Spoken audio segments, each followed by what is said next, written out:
festa de todos, dos torcedores ilustres e da multidão empolgada. Nessa tarde decidia-se um título e uma classificação importante. O campeão da Taça Guanabara e o vencedor do primeiro turno. Rio de Janeiro, 15 de novembro de 1889. Concidadãos, o povo, o Exército e a Armada Nacional acabam de decretar a deposição da dinastia imperial e, consequentemente, a extinção do sistema monárquico representativo. Como resultado... Viva o povo brasileiro! Aqui é Pitoranimá! Viva o Belo Monte! Viva o Belo... Como resultado imediato desta revolução nacional, de caráter essencialmente patriótico, acaba de ser instituído um governo provisório. Para comporem este governo, enquanto a nação soberana não proceder à escolha do governo definitivo, foram nomeados pelo chefe do Poder Executivo ou os cidadãos abaixo assinados. O governo provisório promete e garante a segurança da vida e da propriedade, o respeito aos direitos individuais e políticos, salvas, quanto a estes, as limitações exigidas pelo bem da pátria e pela legítima defesa do governo proclamada pelo povo, pelo Exército e pela Armada Nacional. Fica, porém, abolida, desde já a vitaliciedade do Senado e bem assim o Conselho do Estado. Fica dissolvida a Câmara dos Deputados. Marechal Manuel Deodoro da Fonseca, chefe do governo provisório. Tenente Coronel Benjamin Constante Botelho de Magalhães, ministro da Guerra. Quando as competições políticas ameaçam degenerar em guerra civil, é sinal de que o regime constitucional perdeu o seu valor prático, subsistindo apenas uma abstração. A Rádio de Hamburgo acaba de anunciar: terminou a guerra, terminou a guerra, terminou a guerra. Atenção, atenção, ouvintes. Renunciou o presidente Getúlio Vargas.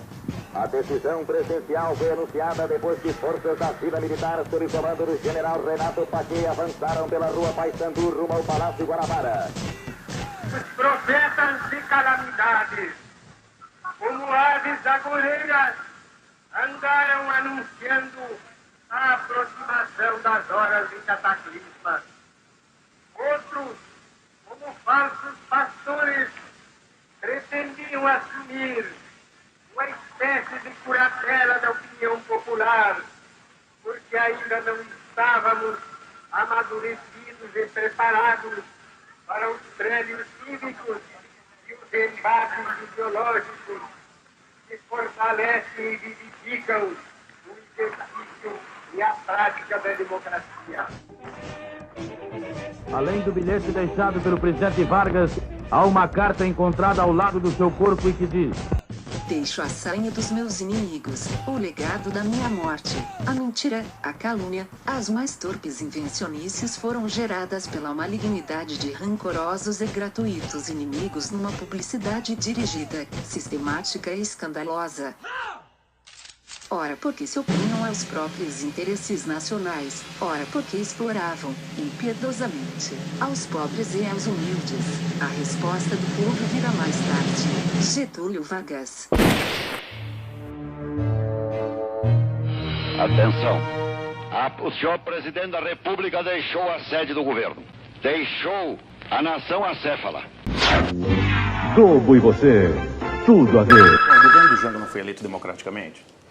Olha, o Jango, ele pegou a rebarba do...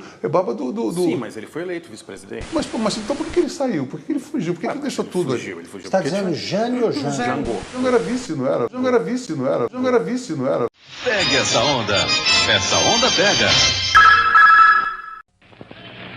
Não podemos permitir que o Brasil fique sem governo abandonado.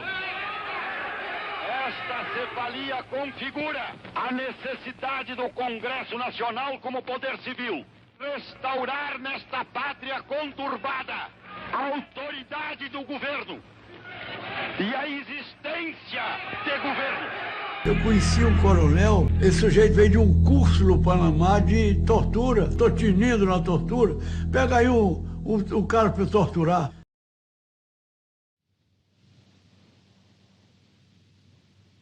Aprenderão! Aprenderão! Dominarei esta terra. Botarei estas histéricas tradições em ordem. Pela força. Pelo amor da força. Pela harmonia universal dos infernos. Chegaremos a uma civilização.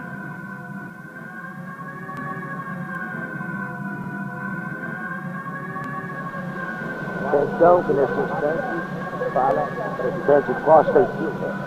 O presidente da República, que se considera ainda um legítimo representante da Revolução de 1964, 31 de março, desde um momento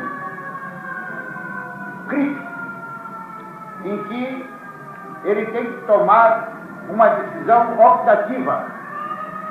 Ou a Revolução continua, ou a Revolução se desagrega. Disse eu e repito. Disse perante homens do Congresso que era mais fácil para mim adotar medidas de prepotência e de força do que manter a continuidade do regime dentro da Constituição. Vladimir Herzog foi torturado nas dependências do Exército em São Paulo. Eu não tenho a menor dúvida que o Herzog é um suicida. Matar o Herzog para quê? Matar o Herzog enforcado para quê? O Herzog não tinha significação maior, ele estava ali para dar informações.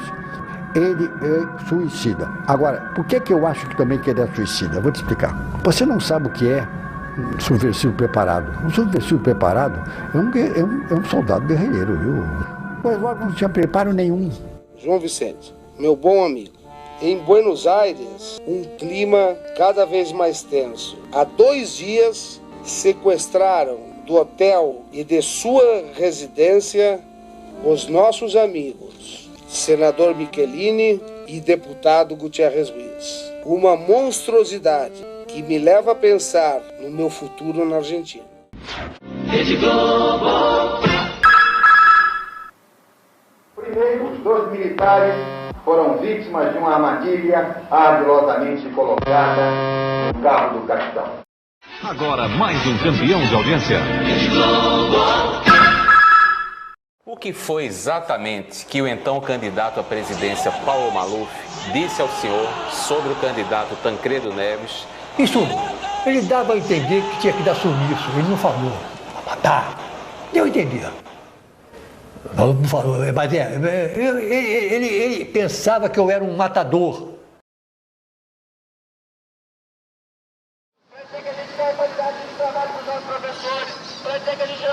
Das matérias sociais e pode dizer que a educação do Estado do Paraná vai ser escrita.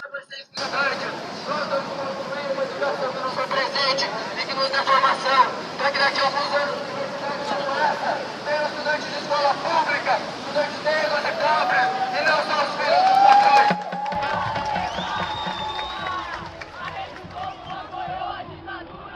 O jornal O Globo inaugurou na internet um site em que revisita sua própria história e há também o reconhecimento de erros, como o apoio editorial ao golpe militar de 1964. O site lembra que os principais órgãos da imprensa brasileira também apoiaram os militares em 64. Os principais órgãos da imprensa brasileira também apoiaram os militares em 64. Os principais órgãos da imprensa brasileira também apoiaram os militares em 64.